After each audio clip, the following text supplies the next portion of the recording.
I'll start with the agenda, what we're attempting to confine ourselves to, and also the time frame. I have been called away at 1 hour from now, at 8 o'clock. So I will have to leave precisely at 8. Lois will be around as long as the co-host feature works properly, and it doesn't cut everyone off when I leave. Then Lois could answer any further questions. And I believe if you stay after me, Lois, that the recording may continue. I'm not quite sure. Anyway, I'll deal with that when I find the recording at the end of the night. All right, let's begin.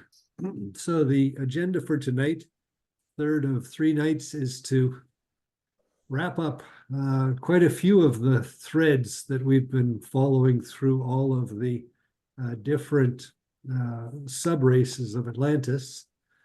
Tonight we're going to focus first on technology and culture.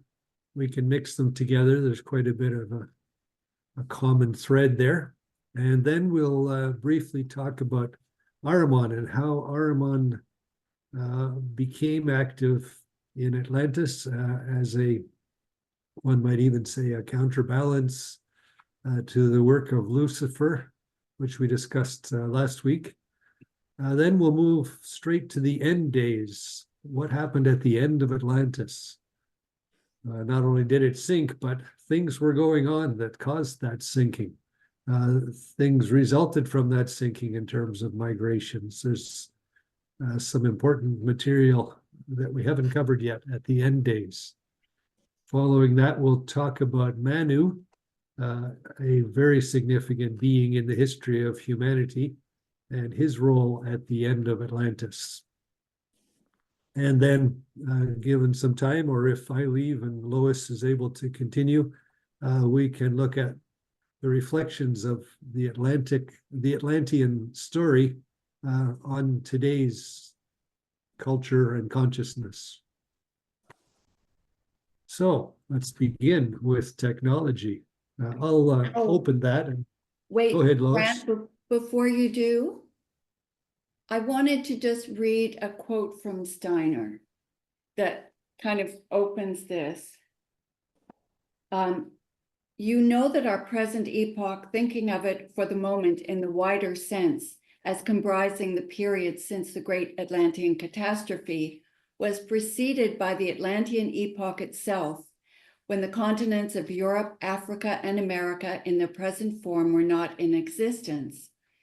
At that time, there was one main continent on the earth, Atlantis as it is called, extending over the area that is now the Atlantic Ocean.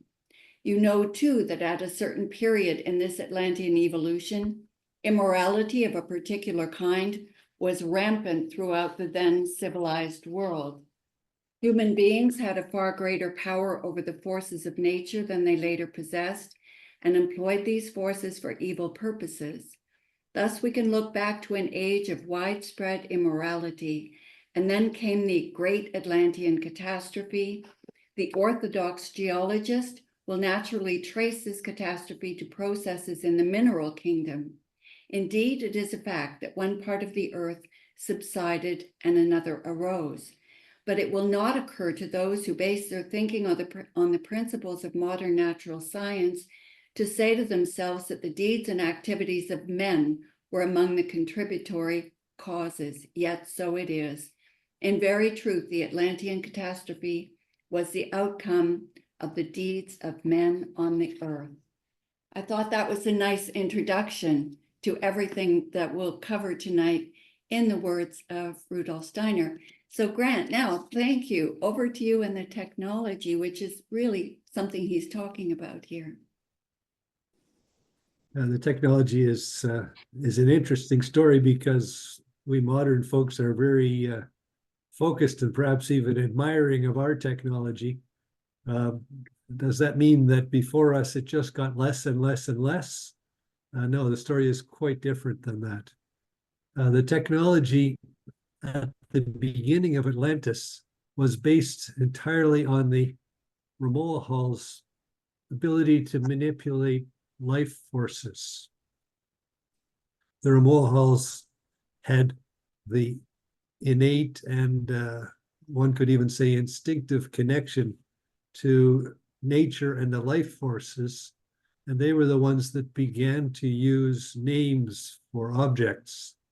The power of these names was so significant that, in fact, the Ramoahals could influence the object or the person or the animal or the plant just by speaking the word. It could be considered a word of power.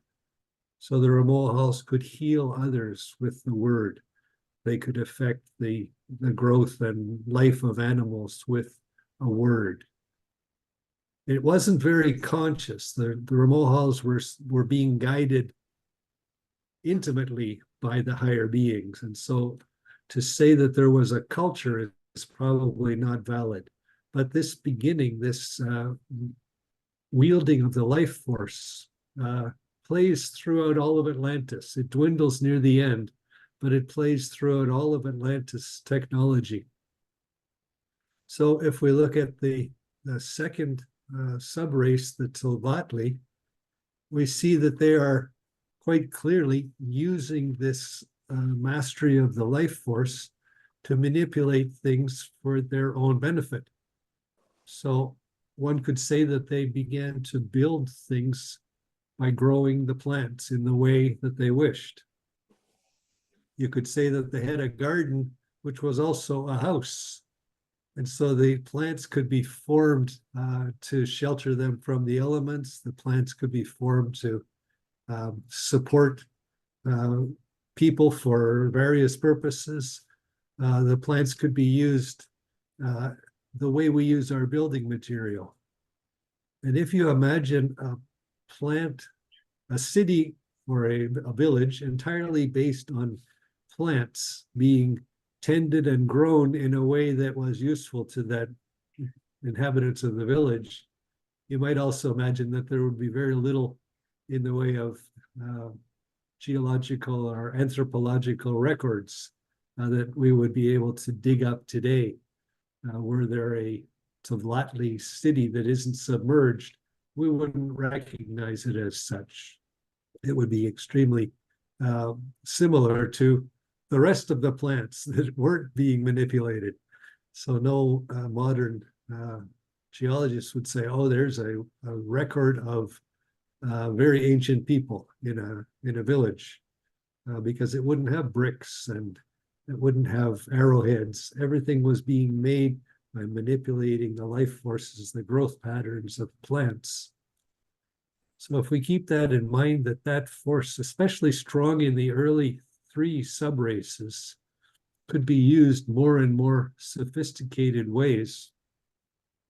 We reach the point in the 3rd subrace, the Toltecs, where the people are at least the most advanced of them, and there's certainly a real distinction appearing in the culture now among the people of different capacities, the ability to follow and even receive instructions from the higher beings and implement them, one could say in magical ways or alchemical ways, would vary among the people. So someone who was quite accomplished in building could build a structure that was useful to a large group of people. That one we might call an architect today, or a construction worker, or a combination of them. But the really strange technology that appears around the time of the Toltec is transportation technology. And that's the ability to move from place to place. Steiner gives us an introduction to that, and he describes how certain people who were skilled in these kinds of manipulations could build a vehicle from a plant, to build what we might say would be a large seed pod that someone could sit in. Now, not only did that seed pod have room to sit in it, it had the ability, if the person was so skilled, to be moved by plant forces, by life forces in the plants, or Steiner says specifically in the seeds. So these transportation workers, that term seems so demeaning considering what they accomplish, could harness the life forces in seeds to move this big seed pod around. The reason they could do this, and it certainly wouldn't be possible to do it today in the same fashion, is because the world was quite different physically. And the world was, the air was so much thicker, the water was thinner, everything was much hotter. So a seed pod could move through the air like we might move a boat through the water or across the water. So with this motive power of the life force of the seeds, a person could sit in the seed pod air car, shall we say, and move it. So initially, that's what Steiner describes. It's a very botanical creation. And it typically would be one person who would be able to be transported that way. But when we look at Scott-Elliot's material, he typically goes much farther into the material descriptions. And he describes the evolution of these airboats to a point at which they're very sophisticated. He says that at some point, these airboats are even surrounded with metal, silvery metal, he describes it as. And these airboats are capable of being built larger so that they can handle more than one person. But still, as Scott-Elliot also says, these airboats are just for the elite. So a person would get into one of these and travel relatively quickly, where the regular folks, all the rest of the people, would be on the ground, moving with carts, with wheels, with animals pulling those carts. So it wasn't as if it was a common technology that everyone could take advantage of, but it was quite dramatic. And Scott-Elliot describes the evolution of these airboats quite a bit farther than what Steiner offers us in the book Cosmic Memory. So I'd like to read a brief part of the Scott-Elliot book describing the airboats and how they were used at the end of their period in quite a different way than simple transportation. So my apologies for reading, but I find it quite evocative, so I hope that you do as well.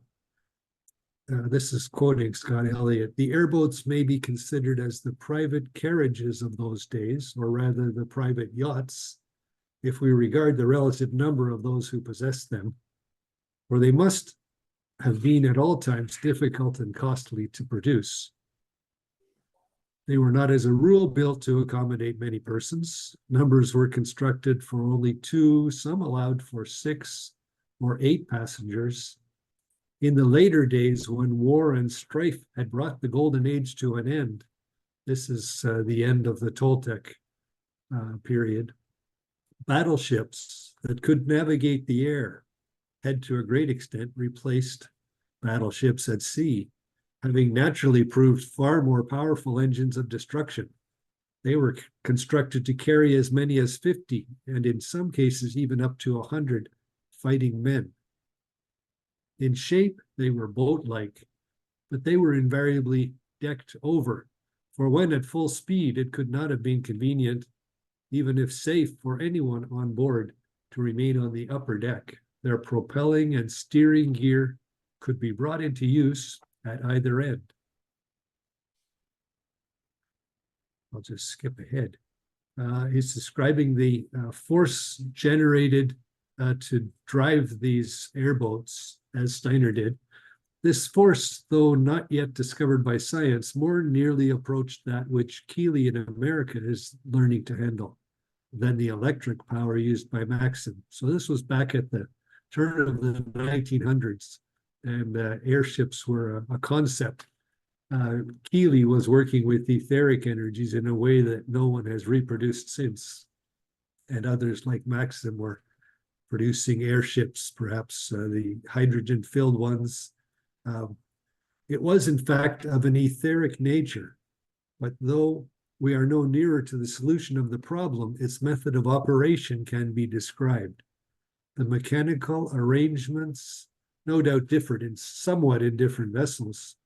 The following description is taken from an airboat in which, on one occasion, 3 ambassadors from the king, who ruled over the northern part of Poseidonis, made the journey to the court of the southern kingdom. A strong, heavy metal chest which lay in the center of the boat was the generator. Thence the force flowed through 2 large flexible tubes to either end of the vessel, as well as through 8 subsidiary tubes fixed fore and aft to the bulwarks.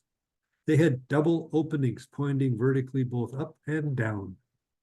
When the journey was about to begin, the valves of the 8 bulwark tubes which pointed downwards were opened, all the other valves being closed. The current rushing through these impinged on the earth with such force to drive the boat upwards, while the air itself continued to supply the necessary fulcrum. So you remember I described the air as being very thick.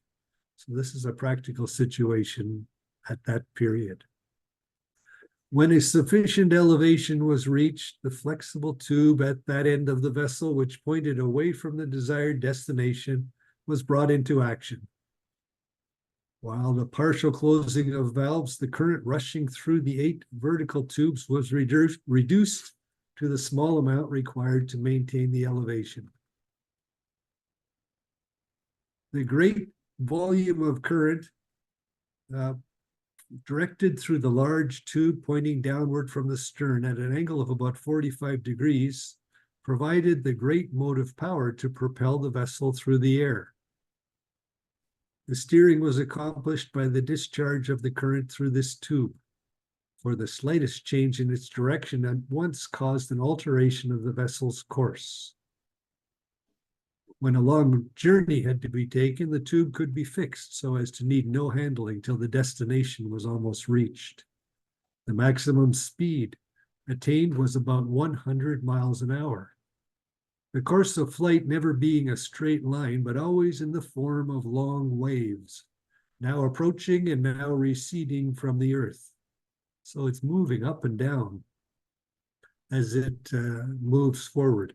The elevation at which the vessels traveled was only a few hundred feet. Indeed, when high mountains lay in the line of their track, it was necessary to change their course and go round them. I'm just skipping ahead. The means by which the vessel was brought to a stop on reaching its destination, and this could equally well be in midair, was to give escape to some of the force through the tube at the end of the boat which pointed towards its destination.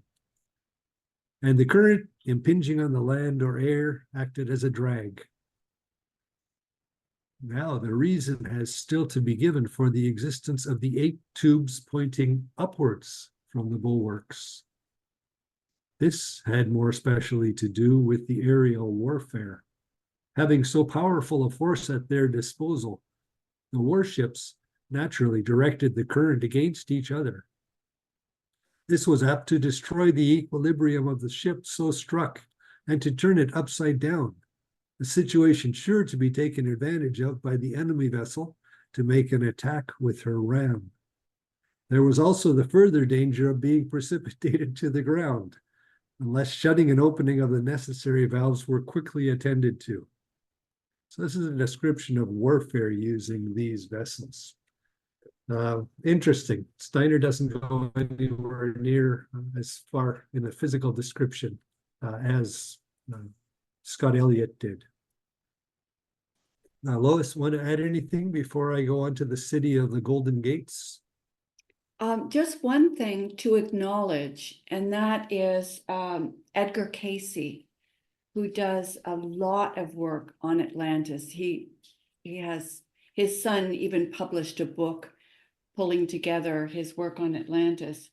And he talked about a crystal power grid system with a central crystal called the two-eye stone that powered things up, which could have been interacting with that central power station that you've just described in the center of the vehicle. And he talks about this giant crystal, and that people had their own smaller crystals and they called them firestones, which I find quite interesting, having been friends with Morgan Firestone a number of years ago. That sort of resonated with me. But I just wanted to mention that that was an element that he brought into the technology, that they were using a crystal technology. And there are those who today feel that this crystal technology is still resonating in the submerged Atlantis and causing things like the Bermuda Triangle. Just an interesting technology aside that we'll cover later at the end of the talk. Interesting. Steiner and Scott-Elliot don't mention a distribution grid for this etheric power, but what you're describing from Casey might be described that way. Interesting. So we have an entirely different technology, not based on burning coal or using electricity or even magnetism. There is an etheric technology, not only in the primitive Romuald's use of power words, but in the more advanced subraces' use in quite sophisticated technology. So at some point, this later technology would certainly be detectable in the archaeological record. So if we ever do come upon the locations of Atlantean cities, we may be able to determine some of this or discern some of this technology. Perhaps the most significant architecture in the whole period of Atlantis is described as the City of the Golden Gates. Scott-Elliot describes it. The City of the Golden Gates seems to have persisted from at least the Toltec period through at least the primal Semites, if not well beyond. So this was a city which contained up to, let's see if I've got the exact number, 2 million inhabitants at one point at the peak of Toltec, which is considered to be in some ways the summit of cultural development. And after that, we get into the decadence that Lois referred to in her initial quote. So this City of Golden Gates, we have an exact location from Scott-Elliot, but since there is no land there, I'm not sure that's particularly interesting. However, it's described as being to the west, to the west of it is a range of mountains. And then it is built on a hill about 500 feet from the plain. So about 500 feet from the main level of the land around there. And the water supply is one of the particularly interesting things. So this city is built on a hill up 500 feet, so quite a large rise. And this civilization, or this the inhabitants of this city have built moats around, in total of 4 moats around the city. At the highest one, closest to where the monarch or the king lives, and then subsequently, as you go down through the classes of the city, you get a lower and lower until the 4th moat is essentially at the level of the plain. And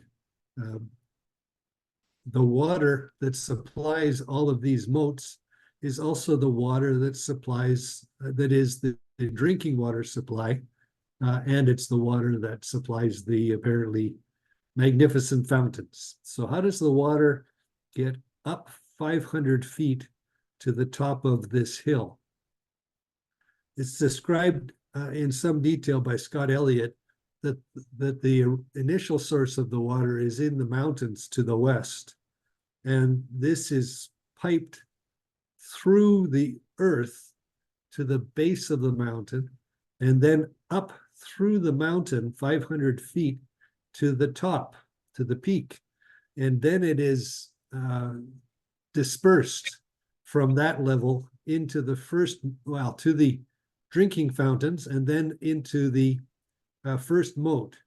And from the first moat, it cascades in a controlled fashion down to the subsequent moats, all the way down until finally at the end, it goes off through a channel to the sea.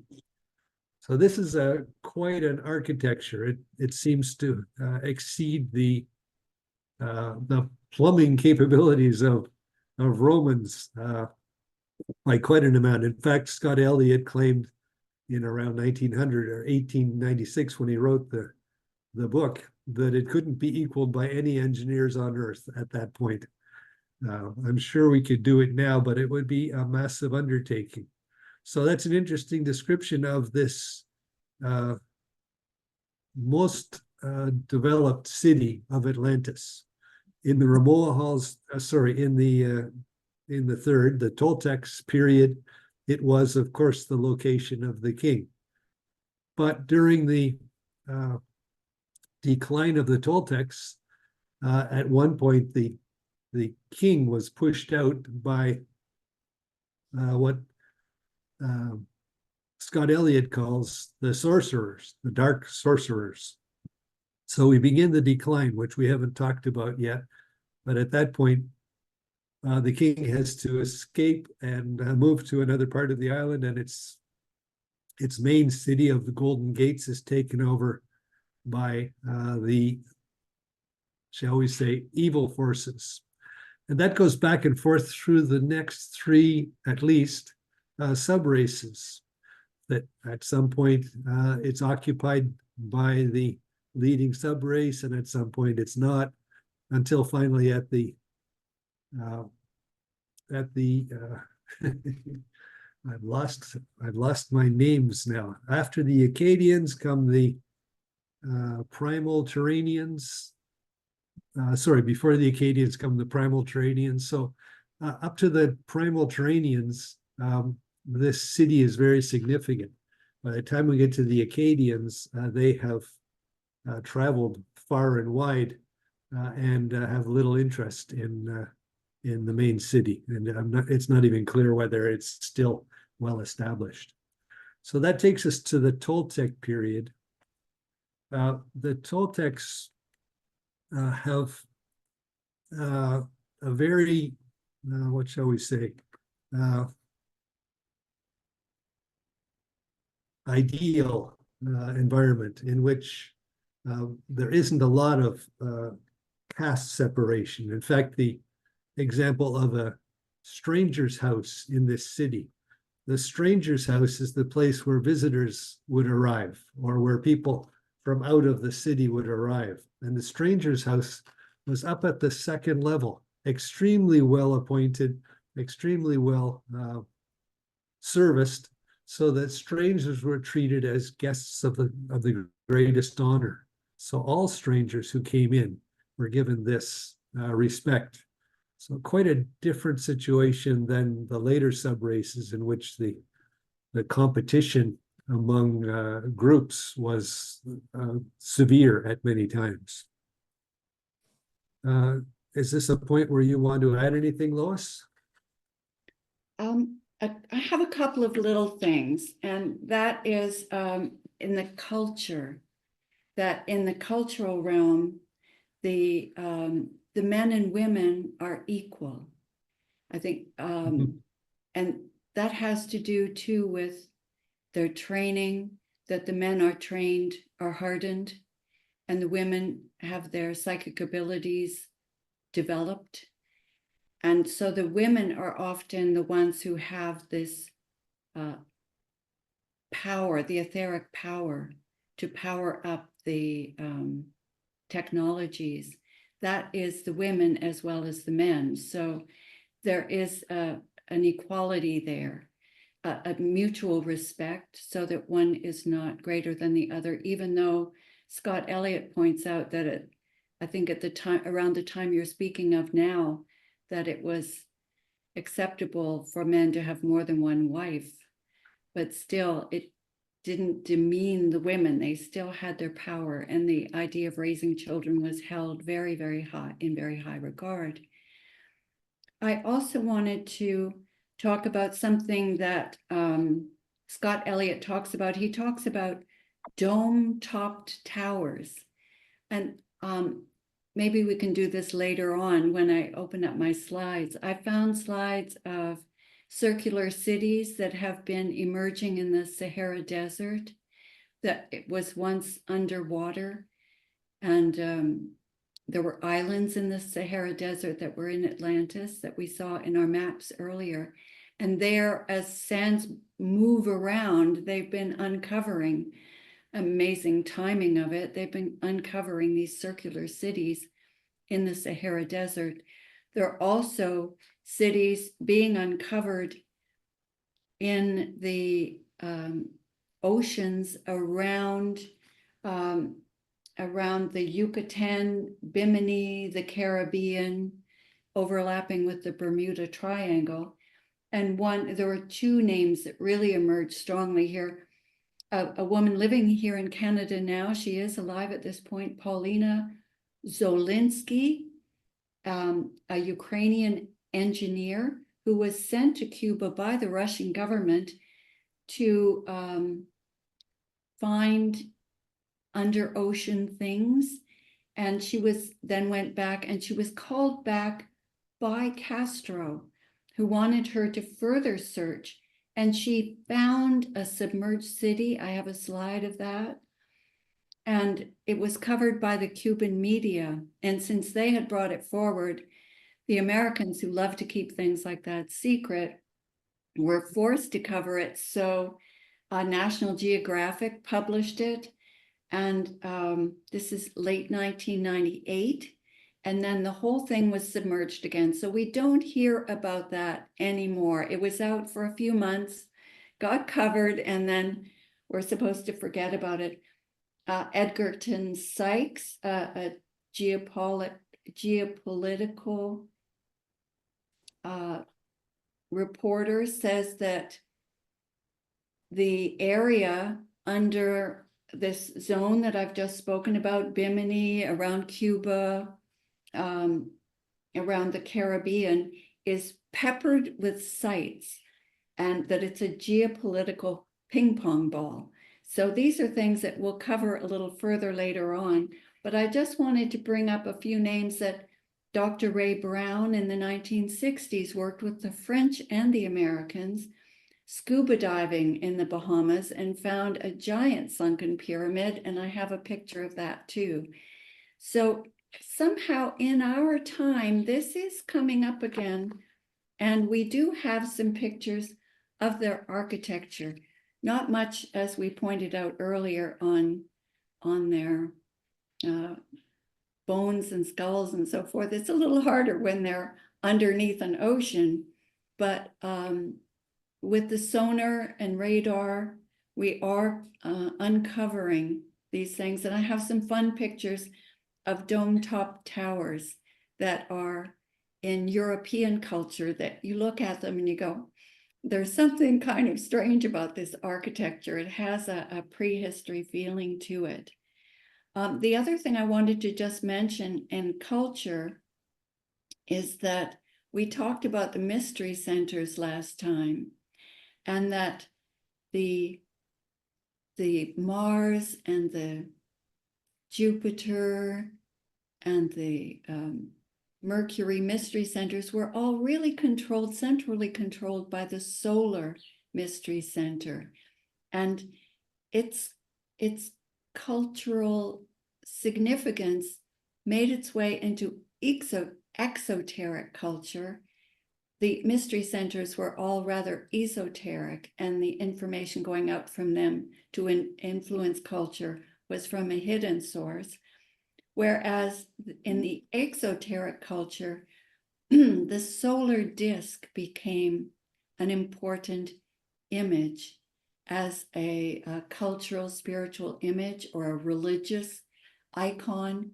They had the solar disk, and that we'll find in the architecture that kind of harkens back to this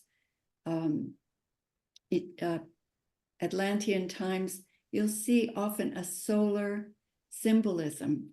So just an interesting arts and culture. Also in arts, cave, we have the cave drawings that go way back. And there's always a question in architecture as to how far back they go. There are very interesting cave drawings in Cuba, sort of around this area that was part of Atlantis, that I'll give you things to research yourself. It's way too broad a topic for us to cover tonight. But if you're interested, there's a lot of really fun archaeological digs and uncoverings going on these days. Back to you, Grant. So just one last piece of technology. We're pretty constrained with time, so I won't do this full justice by any means, but the technology of working with metals was extremely different. And it follows on from what Lois said about the equality of the sexes in Atlantean times. The technology of working with metals was what we would call today alchemical technology. So the earth is more living, the metals are more malleable, even flowing, certainly in the Lemurian times. And so in order to purify or extract, or alchemists would call it transmute, into valued metals, the power of the life force was used and necessary. So people who had this skill would be valued as today's miners and chemists would be valued for their skills. But it was done entirely through a human faculty of managing the life force. And at some point, the culture valued gold above silver and silver above many others entirely for decorative purposes. That would be more in the later, perhaps the Akkadian time. And so to have these alchemists on your roster was a useful thing. You could produce something decorative that would be admired by others with large amounts of gold, because the alchemists had produced it for you. So again, a very different technology than we have today, working with metal through the life forces. So not to spend any more time on technology, there is other material available and it's quite interesting, but we have 4 or 5 more topics to cover in the next half hour. One of the next one is Ahriman. Lois, do you want me to start on that? Oh, Lois Yes, is Grant, muted. go right ahead. great. I've got something here, but you get it started, and I've got an interesting Steiner quote to pull out. Good. So the concept of good and evil in anthroposophy is quite different than that in most of the religions or philosophies, in which we have to move away from evil and towards good. In anthroposophy, there are at least 2 ways to move into evil. And in fact, the good is a, shall we say, a balancing act. And the Luciferic tendency, which can lead us into evil, we discussed last time, is typically the mistake or the evil in which we go too far. In modern days, it's the diseases like cancer or the mania of manic depressive. The mania would be the Luciferic influence out of control. Well, the opposite type of evil is also represented and considered to be the area of control of a being called Ahriman, at least in modern times. And so Ahriman has a history with the Earth. He has a long history before that, but a history with the Earth that begins in Atlantean times. We don't see significant impact of Ahriman as we do Lucifer. Lucifer's influence is continuing to increase from Lemurian times right through to early modern times. Ahriman influence is just beginning in the middle of Atlantis. But Ahriman's influence is to pull people's attention away from the spiritual and focus it entirely on the physical. And so also from the universal entirely to the selfish. So the fact that Ahriman is just beginning his influence means that we don't have as many references for him. I know that Lois has a quote. Perhaps that will be sufficient if we move quickly through these topics. Do you want to add your quote at this point, Lois?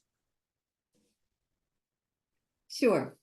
I found this one really quite interesting. Because man had come down too soon into matter. Now, we spoke with the Lucifer that he wants to speed up evolution and tempts humanity and draws humanity into too quick a timeline on his evolution. So he drew man down into matter too soon. Back to the quote, it proved to be too dense for him and he could not penetrate it. But from the middle of the Atlantean epoch onward, other retarded spiritual beings were able to impregnate this matter, in consequence of which it was as if clouded, made turbid, and man was again no longer able to behold the spiritual.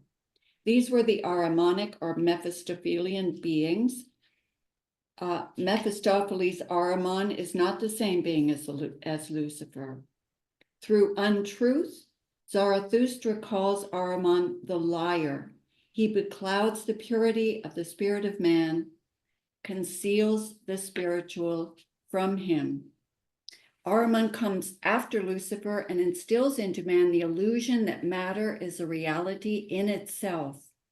So in his progress, during which the divine spiritual beings wanted their influence to work upon him, man allowed himself to be subject to two other influences, those of Lucifer, who assails man in his inner nature and the astral body, endeavoring to confuse and mislead him, and Ahriman, who, working from the outside, deludes man to a certain extent, causing the external world to appear to him as Maya, as matter. So I wanted to just read that because there was something in this that I don't normally hear spoken of in anthroposophical circles, is that the Ahrimanic beings actually penetrated through the material world and thereby were able to cloud the spiritual so that humans who were supposed to see spiritual and material at the same time, one permeating the other, saw only the material. So in a way, Maya is not that there isn't a material world. It's that we're not seeing the material world permeated by the spiritual world and seeing both at the same time. So it was Ahriman's deed to block our vision from the spiritual so that we saw only the spirit, the physical. And then he further worked on us to believe that the physical is all there is. Back to you, Grant. So I'm going to bring up the picture of the subraces again, so we can briefly talk about that. Can you see that now? Yeah, that's good. So just to remind you, those 7 subraces, that's the entire period of Atlantis.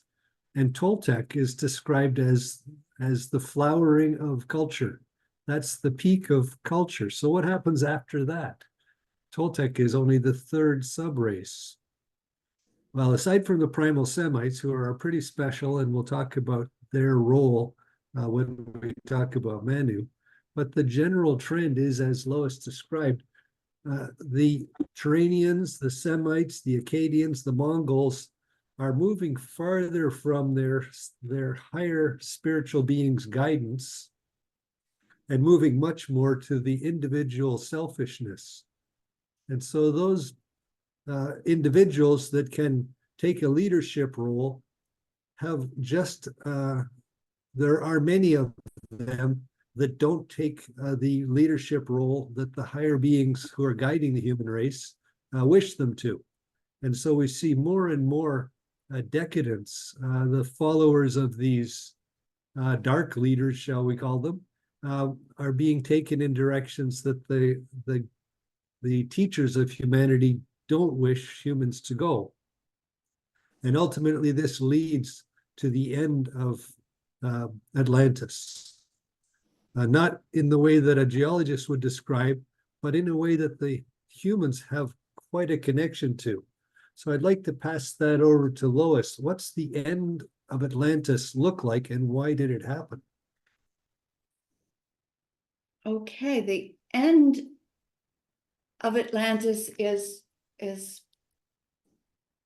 precipitated when, as Grant points out, at the Toltec period, the Atlanteans were supposed to have penetrated into the Earth's realm as far as was necessary and were to turn again and evolve back into the spiritual.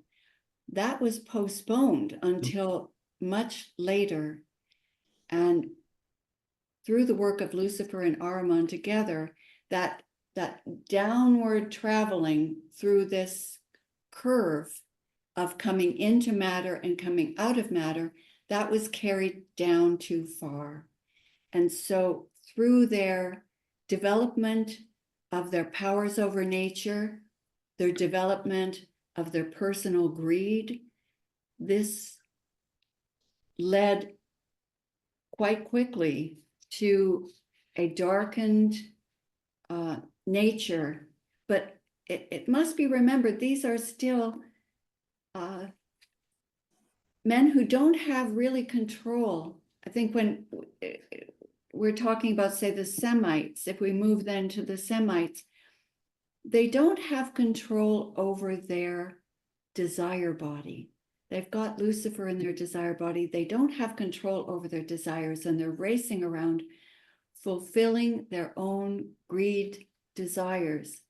So, but there is this spiritual force that's coming in through the thinking, through the Manu, through this introduction of the spiritual power of thought is spiraling down, while this force over the elemental kingdom is in a way has been spiraling up, and the two of them meet. And that's where this, it can go to the good, and it did. And there were white magicians who were using this power of thought together with the power over the elemental spirits to create good. And there were those who turned it, having power over the elemental spirits and over the Ahrimanic elemental spirits who had control of death, combined with their thinking power and their reasoning. They could use this power of death to create tremendous disruptions, because every time a black magical deed, and these deeds were so powerful because, as Grant said, their word has power over all of the forces of nature. And now they have control over the elemental beings who are creating these forces of nature, and they're doing it consciously, directing it themselves, not guided by spirit beings unless they were fallen ones. And every time there's an act of black magic, it resonates out into nature and causes huge disruptions right into the physical matter, because they are dealing with forces that control not only humans, animals, but crystals and plants and rocks and trees. So that there are these acts of gaining personal power by causing disruption and death and chaos in human life. that is creating chaotic disruption in the forces of nature.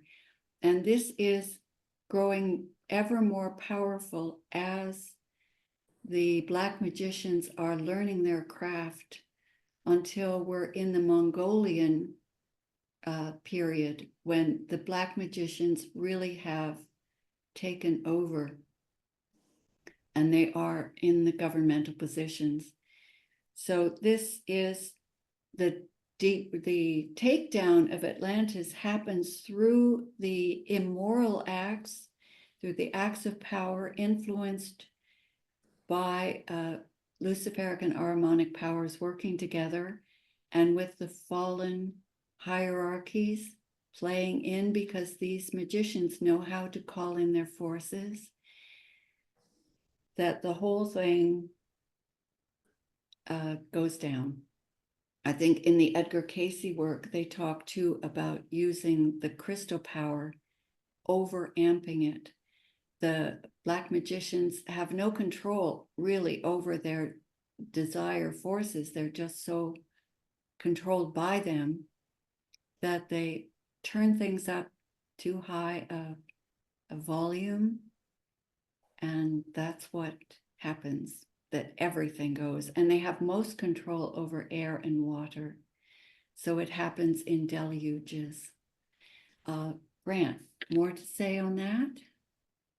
Sure. So I'd like to acknowledge one of our participants here, Chris Gupta. He sent us, Lois and I, a link to some newly translated material from a 1912 lecture series that Steiner was delivering on Christ, in which there's some very interesting material covering this period, that the Black magicians who were so powerful at the end of Mongolian period, the 7th period of Atlantis, actually were manipulating forces that were intended only for the highest and most self-disciplined human beings in the mystery centers, and not for the general public in any way.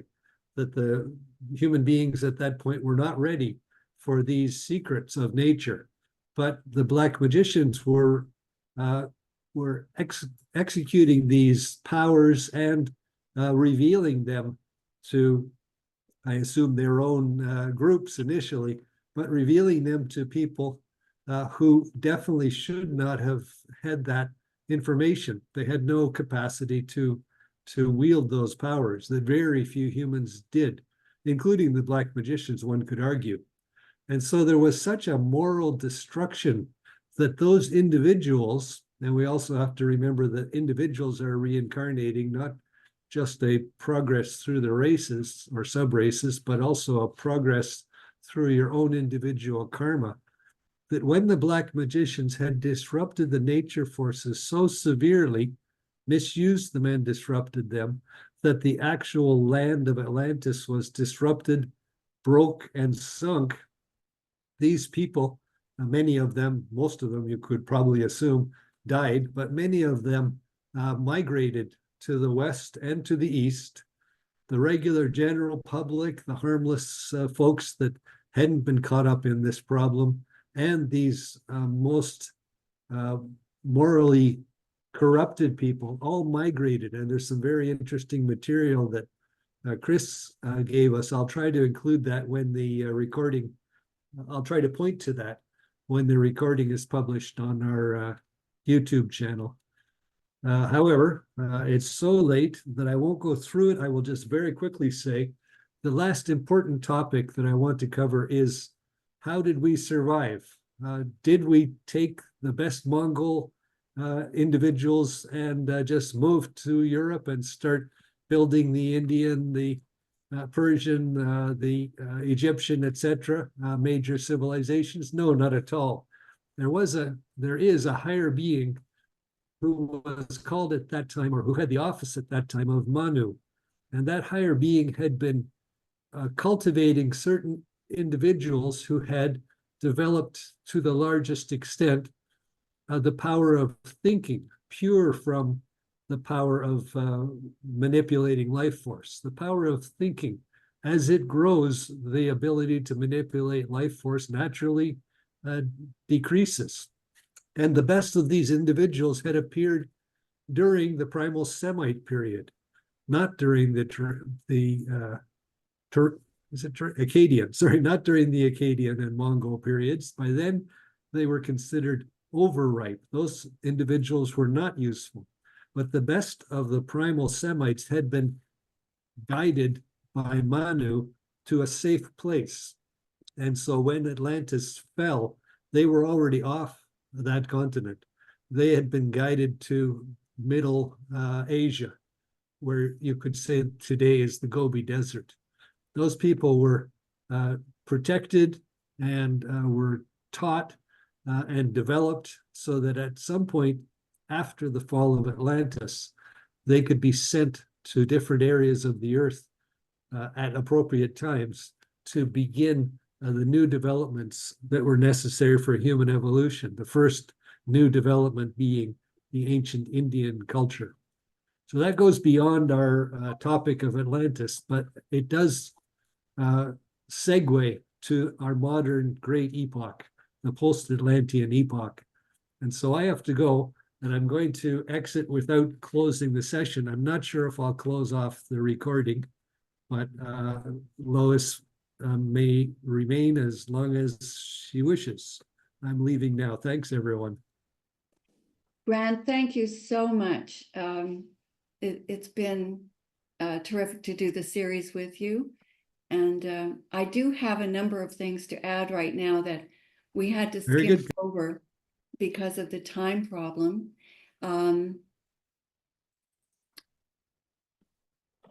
Now, I hope I have control and everyone can hear me.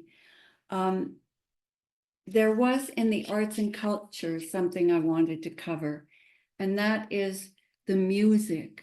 The music of Atlantis was, we have to remember they were tuned into the cosmos, and their feeling for the harmony of the spheres was a reality. And they could feel music and toning as coming from the zodiac circle, playing through the planetary spheres and down into their earth realm. So that was something, I'm going to sit back a little bit to gesture. That was something that they saw in like the antler forms of the animals, this reaching out from the head, the playing in of this music of the spheres, and it worked on their nervous system. And that was in development during Atlantis. And they really felt these nerves as if they were strings on a harp or strings. I like the picture of the lyre. So there's a shape like this, open at the top, that's often used in anthroposophy to depict our bodies. So that this streaming in of toning was coming through them and playing on their nervous system. I think the remnant we have on that is if you can recall a day when you felt like you were upset or maybe a little bit angry for no reason at all. This is sort of this playing in of the planetary zodiacal realm on our nervous system, on our feelings. So the earlier instruments used these antlers and horns of the animals, and they used the gut of the animal to make the strings. And I think of the bar at the top as being going from one realm into the next. So you have these strings tightened at the bottom in antlers, and then they could take that and activate the strings. They felt like that was activating the sounds of the planets, and this was also used as therapy. That is like a sonar therapy, like toning therapy. Now, that is being used today. I'm going to start blending this to today because I did spend a summer in a Camp Hill village at Lake Constance on the Bodensee. And this Camp Hill village specialized in children with autism. And the leader created a space, a room within a room that was soundproof, that had no light. And inside of it were 2 chairs. And the child would sit in one chair with his or her back to the musician, and the musician would sit and play on the lyre in tonalities that she felt were therapeutic. And this was about 40 years ago. So I think these things have developed much further since. And we're hearing these days, or I'm hearing online, of scalar toning. And the people who are tuning into this, I believe, are tuning into this period when tones were used in healing, and they were tones that were directed by connecting with cosmic intelligences, with planetary intelligences, and at special times and periods, these modalities could be used. So I wanted to just add that. And also the Black magicians, I wanted to add something there. In a way, the dark magic left Atlantis because the later Akkadians and Mongolians were really living off of and moving off of the central island. So they were carrying that culture with them. But it was now lacking that central power source on Atlantis when Atlantis went down. So in a way, that was nature eradicating that Black magic force. And I go back to the mystery dramas and that wonderful scene with Strauder and Capasius speaking with the spirit of the elements, who spoke of his work as being rebalancing that which humans do. So there was a rebalancing going on, but Steiner speaks that returned in the 13th and 14th centuries, when humanity had evolved back into being able to deal with these elemental forces.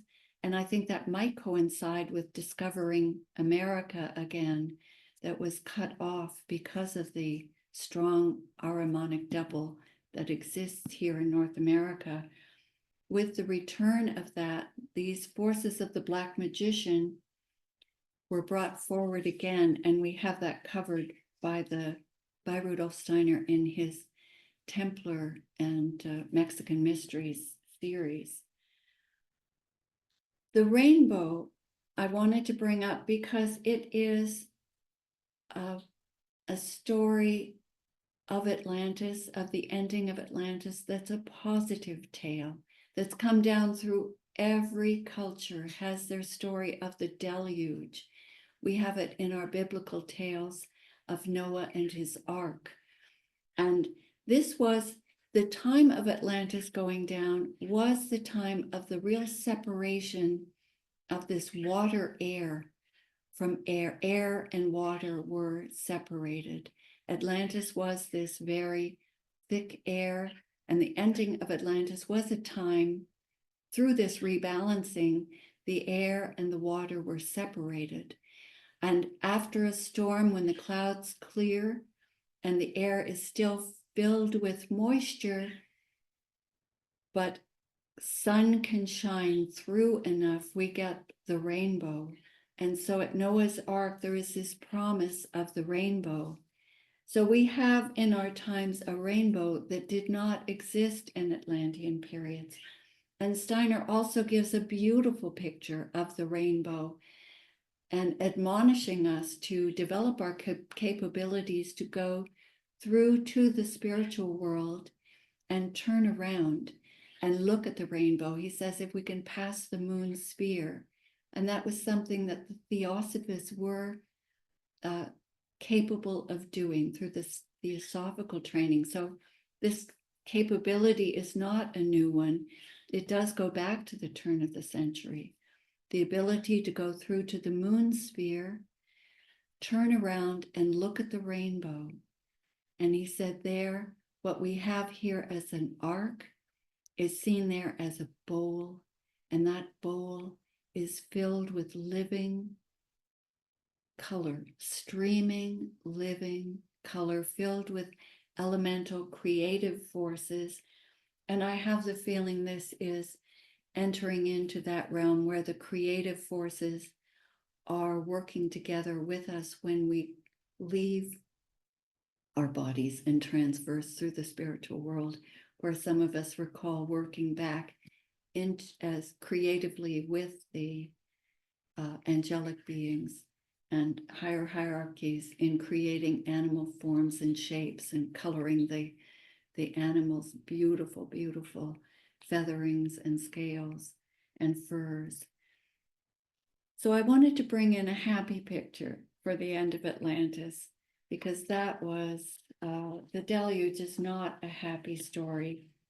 And also there's another picture that I found that I hadn't found before after, 50 years of anthroposophical studies, more in other modalities, because most of us come from a study of another modality before we come into anthroposophy. I want to read this.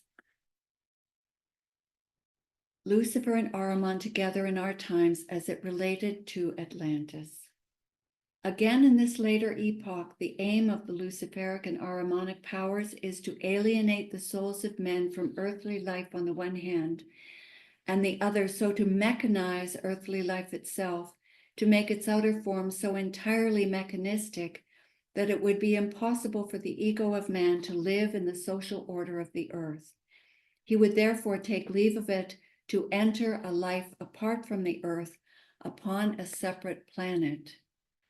Now, Steiner has spoken about the eighth sphere, and this is a topic that's taken up quite a bit in current times by anthroposophists like Gigi Young, who now identifies herself as an anthroposophist. And she is working greatly with this to understand this eighth sphere, this Ahrimanic Luciferic sphere that permeates ours, that will separate out and separate humanity. So I wanted to just point out too that this goes back to Chris's talk, Chris's piece brought forward, where Steiner says that the souls had degraded to the point where fallen souls could live in their bodies. So fallen souls could live in the human bodies. And there is much talk in anthroposophy about the Asuras, the fallen archai, taking over leaders of humanity, such as those who led the Germans into the Second World War, as being taken over by Asuric beings. So this happened in Atlantis, and we are now at the point where it's happening again in our time period. We have to be aware that fallen souls from the hierarchical beings are able to inhabit human bodies where the souls are so degraded that they aren't able to hold an etheric and astral and ego sheath around the body, that a normal human body cannot be penetrated by these beings because our egos are filling them out, our souls are filling them out, our spirits are filling them out. So we do not have that kind of capability. But there are many among us who are now walking vessels that give entry to these beings. So I wanted to bring that forward as the danger in our times of this recurring Atlantean period, and also in the technologies. It has come about that we have now the Keely technology. We have now the this moral technology, use of moral technology has come forward again. And parallel with it is this same use of technology that has been actualized through using these subhuman forces. We don't have only electricity in our subhuman forces now.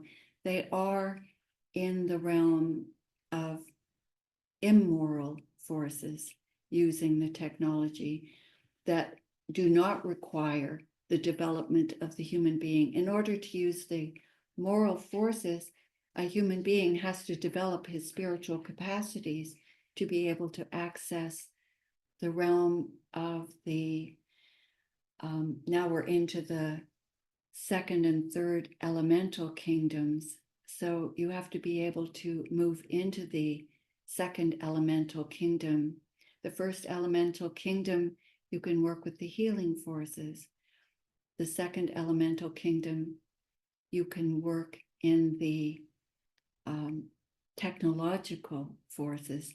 But in that first elemental kingdom, in the void, as it's called, you can work in the forces that do create the kind of black magic that is being developed again in humanity. We do now have that realm is open, and we are able to work in it for good and for evil. And I think we have to pay attention to developments in technology such as CERN. And I'll allow you to research that on your own, but there is a lot being brought forward about black magic practices and the Hadrian Collider. And we feel the Hadrian Collider is also just a cover story for things going on in an area that is spanning countries, so it is not under the legal umbrella of any single country, so it is beyond legality. I want to, in closing, before I ask, are there any questions? Are there any questions coming forward before I read a piece that was new to me again, that relates to China and Atlantis and the Tao, which I found absolutely fascinating. Are there any questions? I just had a single question. Was there's a lot of information in Sanskrit and all Vedas about all these things in the past that happened. Is there anything written about that somewhere? Wonderful segue. That's just what I'm going to read now, about the Great Spirit, and who was known as the Tao or Tao, T-A-O, Tao. Is that what you mean, Chris? No, I'm not sure. I haven't heard that word before. But Okay, I will read it then. You will remember that in Atlantean times, the impulses within the souls of men were turned to the Great Spirit, who is designated by a word or a sound, of which an echo still exists in the Chinese Tao. Such was the designation of the Great Spirit in the time of Atlantis.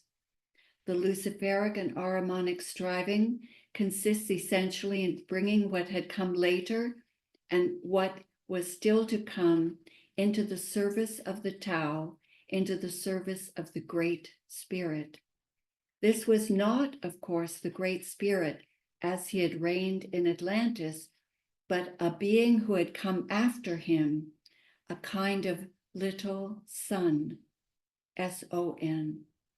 Lucifer and Ahriman strove to resuscitate Atlantean impulses by reckoning not with the normal powers of the fifth post-Atlantean epoch, but with the impulses that had remained behind in the service of the great spirit Tao. The only possibility of achieving this end was to transfer the impulses that had worked in the culture of the now submerged Atlantis to the regions that had emerged after the Atlantean flood. Thus, a part of what had succeeded the Great Spirit passed over to the east, to Asia, as it were, where certain mystery cults were gradually established during the 10th, 11th, and 12th centuries AD. These mystery cults assumed a certain character inasmuch as they were a renewal, a revival of the ancient cult of Tao in its original form, not the form in which it still exists amongst the Chinese who have intellectualized it. I'm going to insert here, before I go on with the next part, that Steiner speaks often with what we have today as remnants of these ancient, powerful post-Atlantean cultures is only a faint echo of what lived at that time.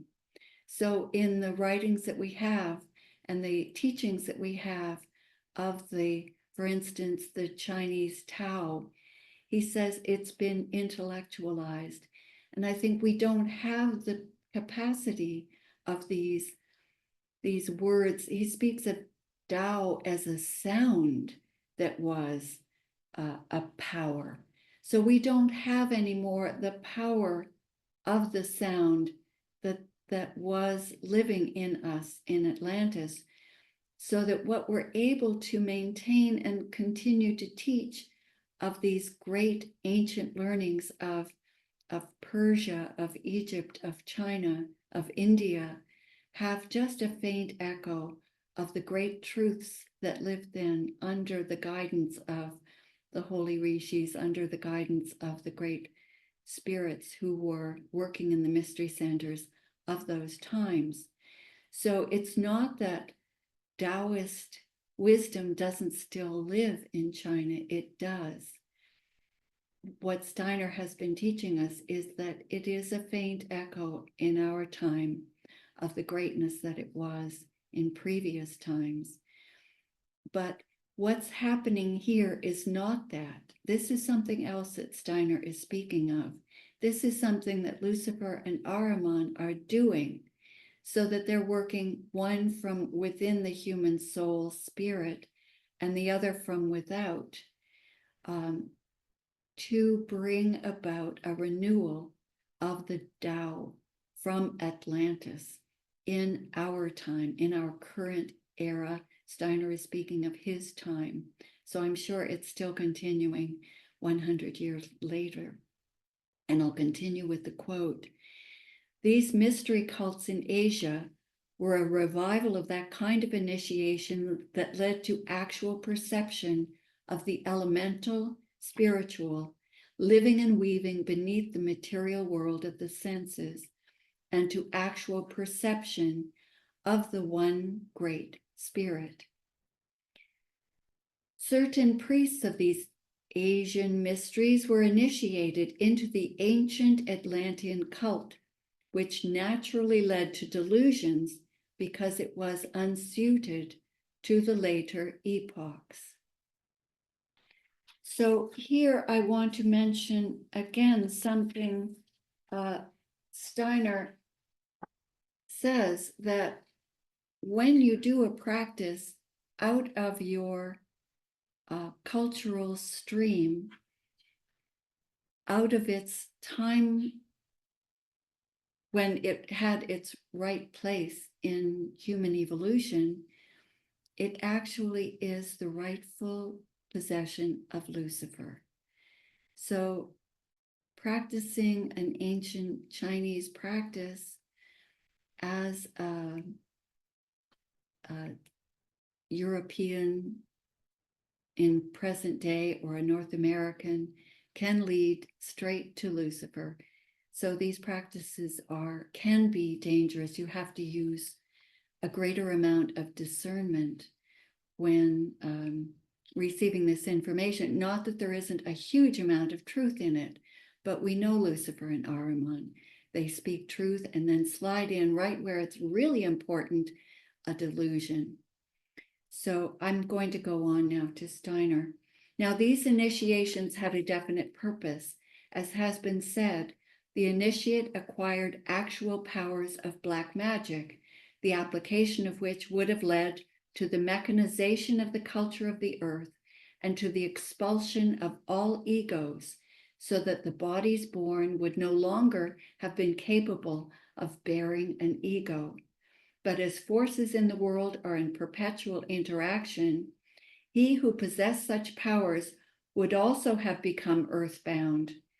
The initiate himself would have been permanently fettered to the earth forces.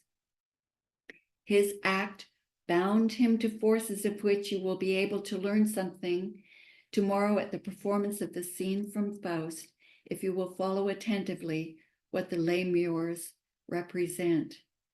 By these practices, the initiate united himself with the earth forces and with everything that causes death on the earth. Thereby, he would himself have lost his soul. He saved himself from this fate by bringing it about that as a result of excuse me for this is pretty dark, the excision of the stomach. The soul of the one whom he murdered had lost his desire to come to earth again, and also the soul of the victim was enabled, through the intention of the murderer, to draw the murderer's soul into the realm that was to be founded beyond the earth, that which we call the eighth sphere. The soul of the initiated murderer was also thus to be drawn into the kingdom of Lucifer and Ahriman. So here we have an explanation of why black magicians do ritualistic murders. It has a double-fold purpose, and I'm sure there are many others besides. These layered functions happen a lot in black magic. So in causing a death through a way that would make the soul of the person who was murdered never want to return to earth again, thereby any body created for him in the future could be animated by an Ahrimanic being. Also, the black magician could tag on to the soul as it leaves the body and thereby escape his imprisonment in the earth realm. So black magicians, through wielding the power of death, which is the power of Ahriman, are actually cementing themselves into earth so that they won't be able to leave the physical material earth. And by doing these ritual murders, they're enabling themselves, they're freeing themselves from these earth fetters. So awful to consider. So that's why there have to be continual blood rituals in order to free these black magicians over and again from their deeds. So they do a diabolical deed, and then they need to murder in order to free themselves from the consequences of that deed. Now, boy, do we ever need a happy story. And I have one ready. Are there any other questions before I move in to our happy ending? And then I want to show some slides, if I am enabled to do that with what Grant has left me. We'll find out in a moment. I have some fun slides and images at the end. Are there any questions?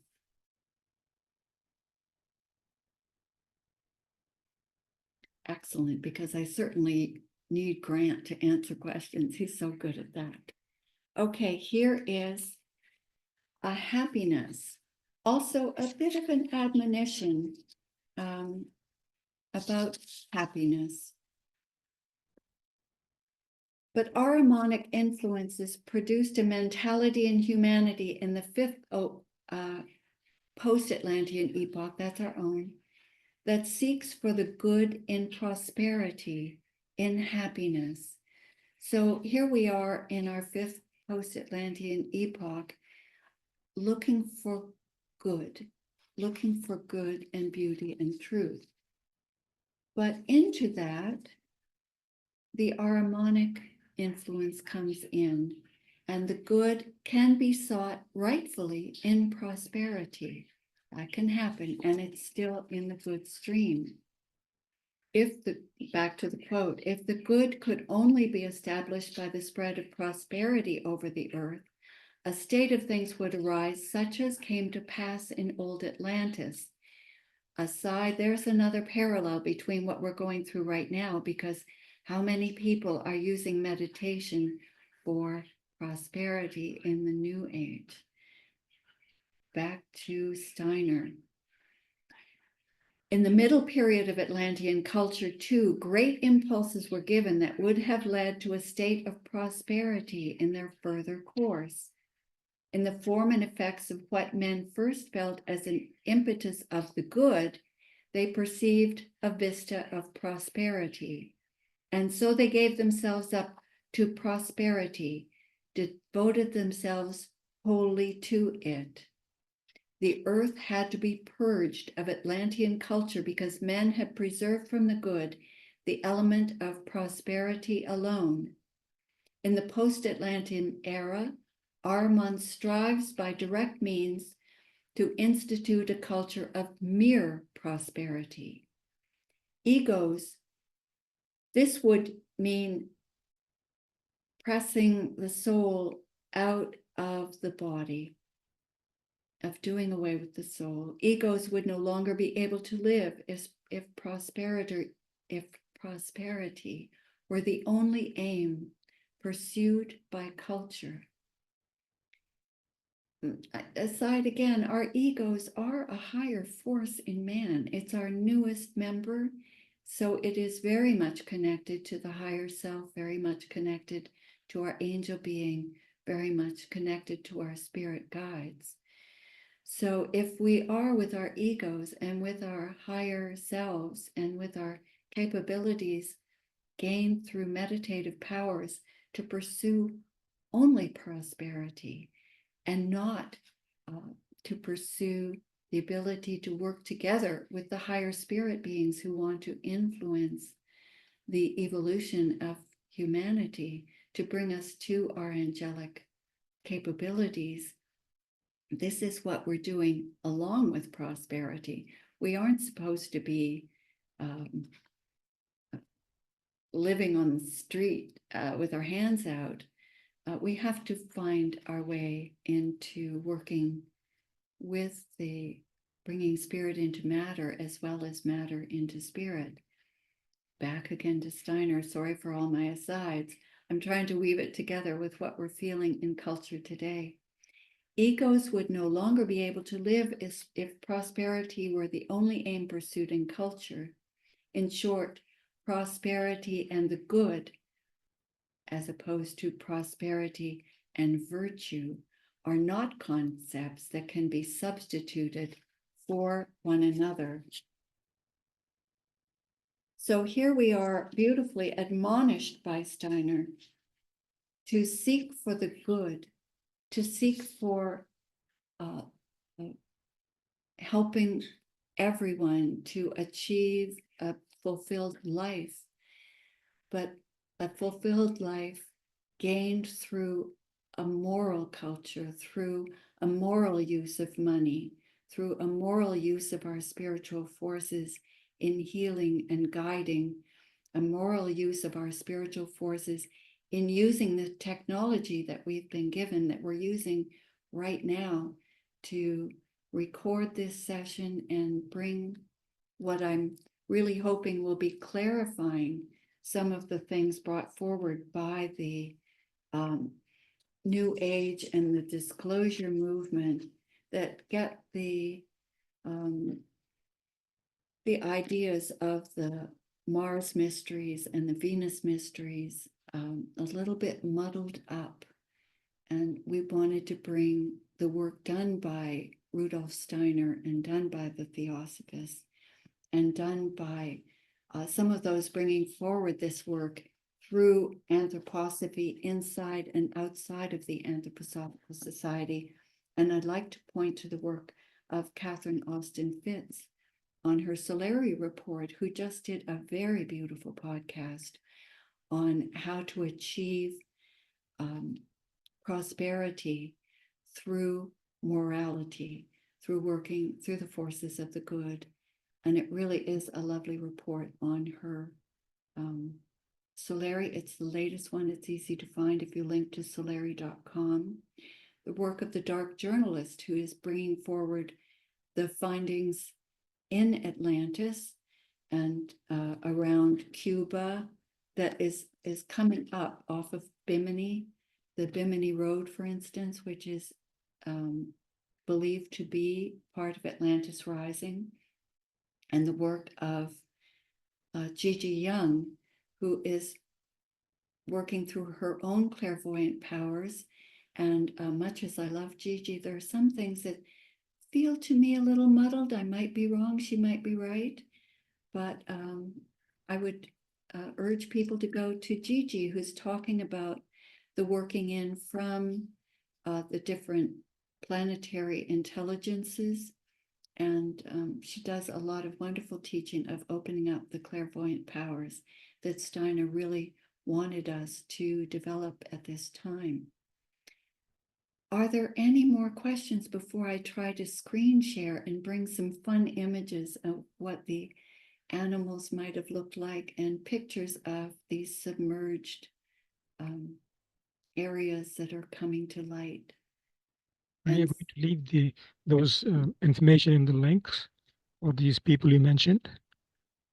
Yes, Grant will be linking that. I Okay. have links that I will be sending to Grant with directions to actual reports from them.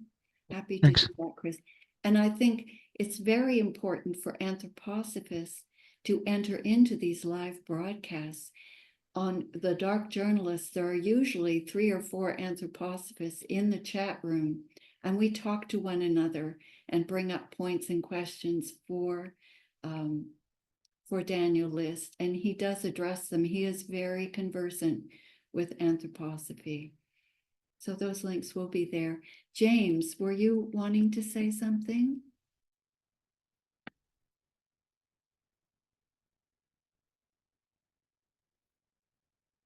Not right now, Lois. I think I'd like to see those slides you're talking about. Okay, let me see if I can find where to activate them.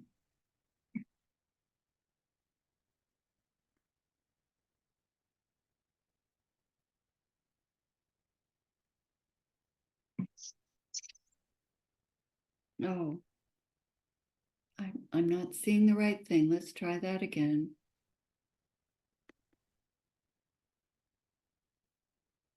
All right, let me try this again.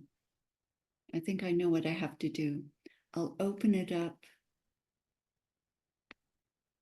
on my laptop like that.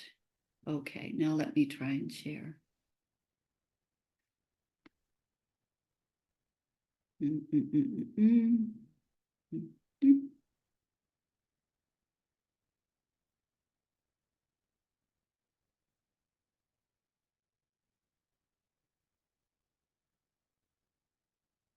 Can you see something now? Yes, I can. It's a Okay, nice. good. This is an image. These are images that I will have to go back and find my sources so that I can put those in the links that we're sending out. These are images of things that are emerging now that clearly show something of that central Atlantean city format. This is the submerged city that Paulina Zaleski saw off of Cuba. This looks like a later, after the circular cities. This would be a later development into the pyramids. Here's a pyramid that was found again underwater by divers, so it's not that deep. And they were able actually to go into it and circle around. I love this. These are these towers with dome tops. I thought this image on the left looks rather strange. The one on the right, and there are many of these around Europe and European cities, and I found the solar symbol quite interesting on the tower. This is from a later Star Wars sequel, a Star Wars sequel, where they've created a city, and that looks very much to me like a later Atlantean from what we've been hearing and reading and seeing, that could very easily be inspired by these later Atlantean architectures. This is an artifact from an area that was said to descend from the Ramoahal civilization. So their bodies were still in transition between mammals and amphibians. And there's this wonderful little sculpture of a fish with legs. This type of animal was very much in the Atlantean period. We have the South American or the Australian animals are so sweet. These Timurs and the Peruvian animals too. That area is an area that was in Atlantis. It didn't submerge. And we have advanced cultures in Peru as well that harken back to Atlantis, to the Toltec. Atlanteans fostered the large cats. When we talk about the airships as the air transportation and the ground transportation were carts with solid wheels pulled by big cats. And these have been evolved into what we know now as leopards and lions and tigers. I saw some images last night that I didn't get into these slides, so I'll send them along later in connections, where it showed the cat creature as it lives in Australia with a more pointed snout, a very interesting, looks like a prequel to the later evolutions of the large cats. And the large cats were used also in the Egyptian culture following Atlantis. In the pyramid cities of Egypt, the large cats were used to protect the temple cities. So I was just seeing there's a message from Ines, who has to leave us here. Okay. The temple cities were protected actually by leopards, and they were controlled by the priestesses inside. So these large cats were cultivated as not so much pets, but as helpmates, more like the horse would be used. Horses are also considered as a development out of the Atlantean period. Having control over the vegetation allowed the Atlanteans to cultivate different fruits and vegetables.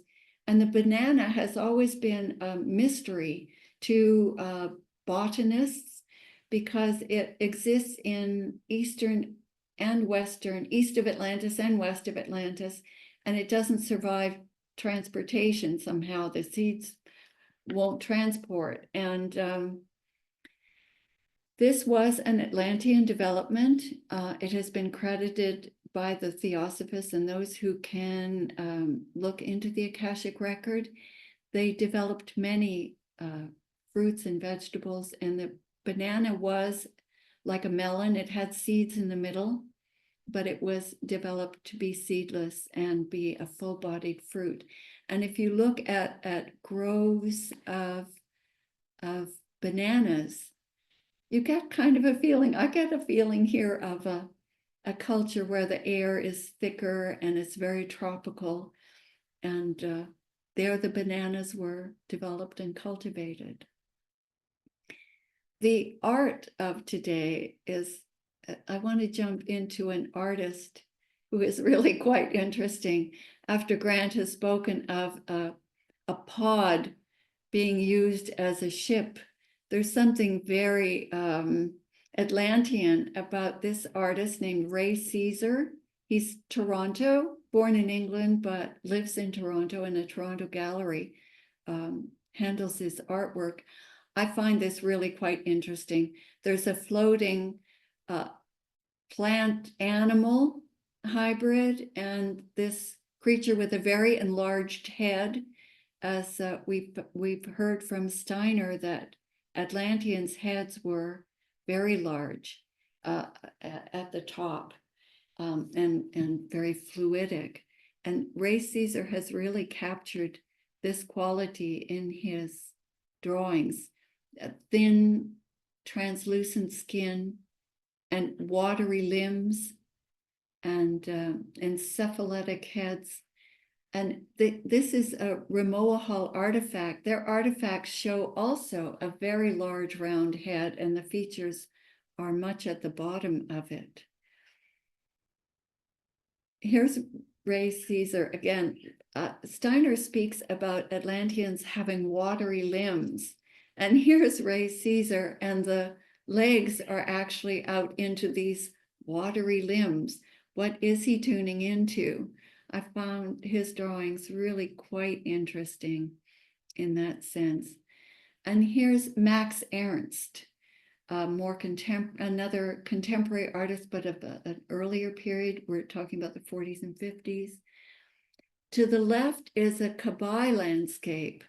And Steiner is saying that, and also Scott-Elliot is saying this is an area where the Tlavatli were living, and somehow this landscape looks very pre-earthly to me. And look at the landscape of Max Ernst. Is that not very, very similar? And there are creatures in this. There's a creature here with a head, strange round head with a beak.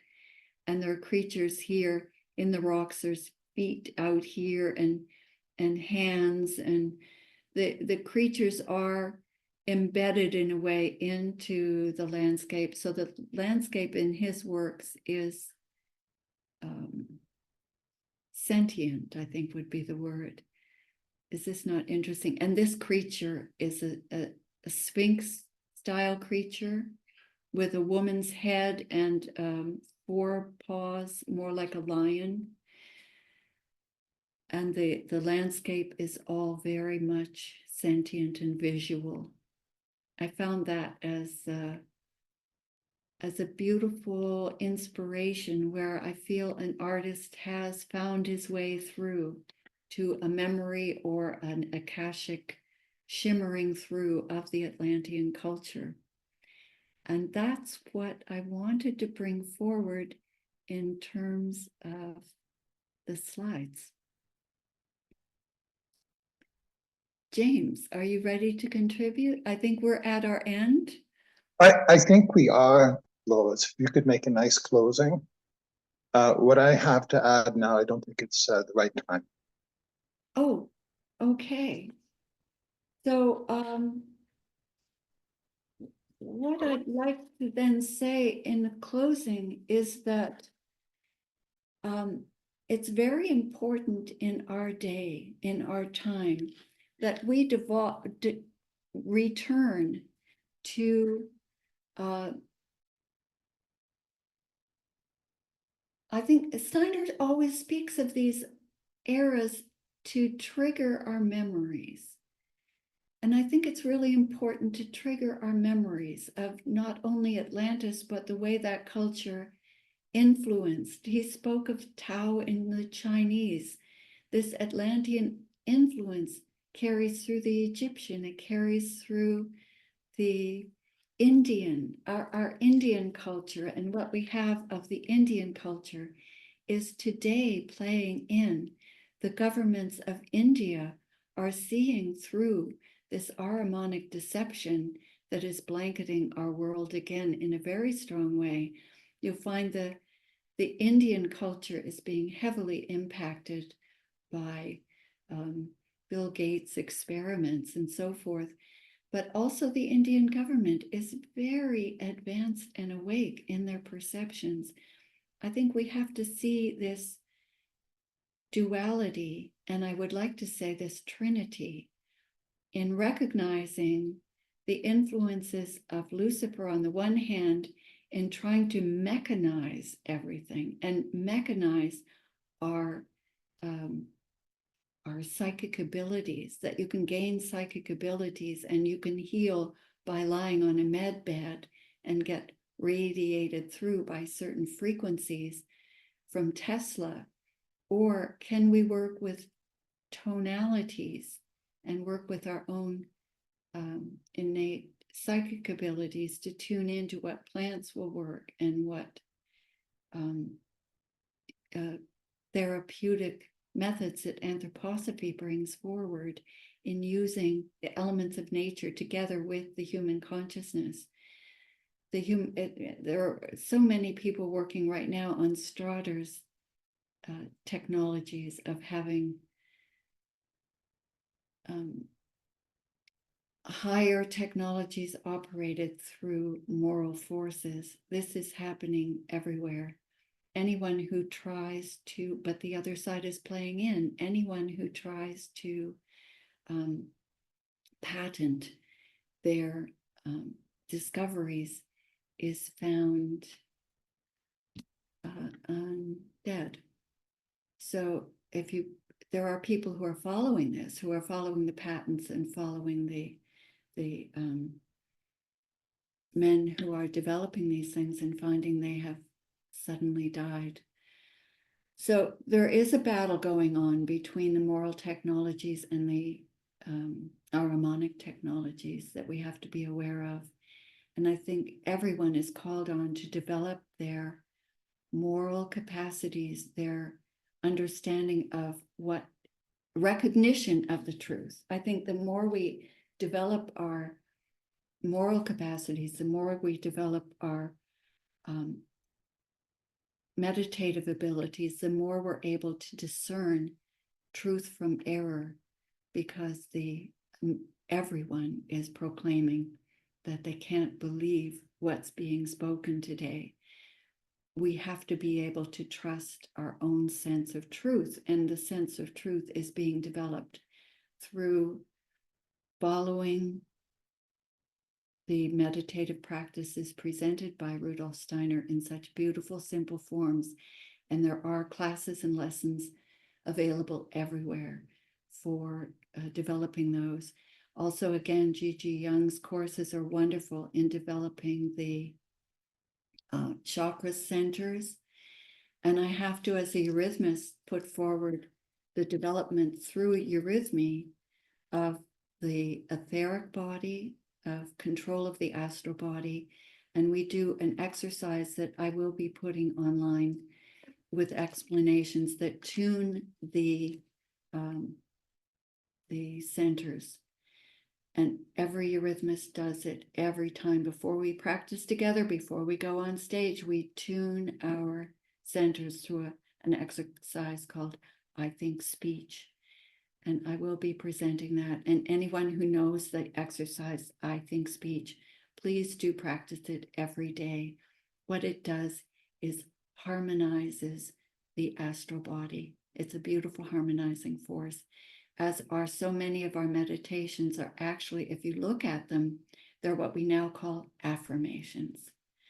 So repeating a meditative affirmation every day is just harmonizing us and lining us up with what Steiner refers to as the spirits of wisdom and harmony of the feelings.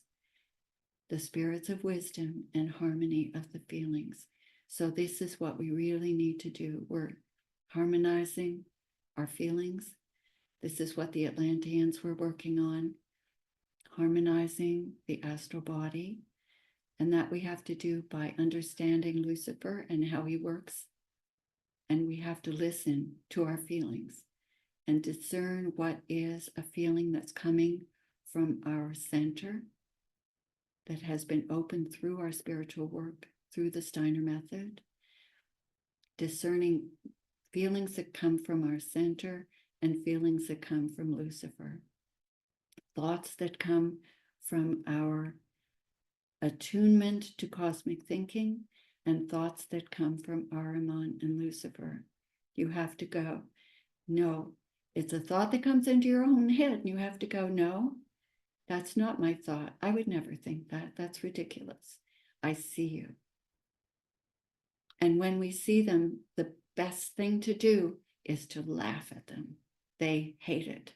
Steiner speaks a wonderful story about Ahriman, who was caught out and embarrassed. And he vowed never to be embarrassed again. It's his worst fear. And the best thing we can do when we see a Luciferic force is to make a joke of it and laugh at it. They hate it. It disarms them completely. So I would highly recommend, and if anyone else has other recommendations from their practices, please do step forward now and share.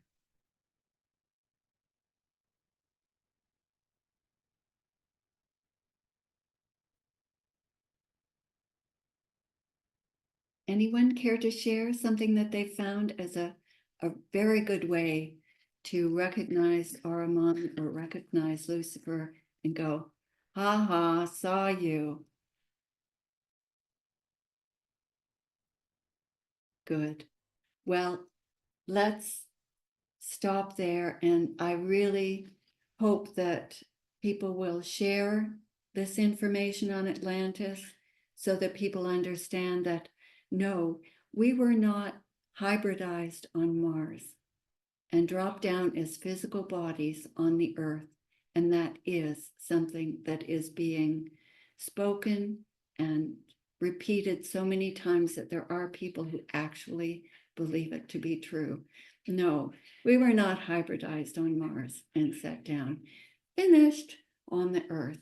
We have developed very carefully with the help of Martian beings, with the help of Venusians, with the help of Jupiterians, and most of all, with the help of solar beings. So keep your heart open, your mind open and clear, and your sense for the truth front and center, and go forth and take as many of your friends with you as you can. God bless. Thank you so much, Lois. My pleasure. And Graham.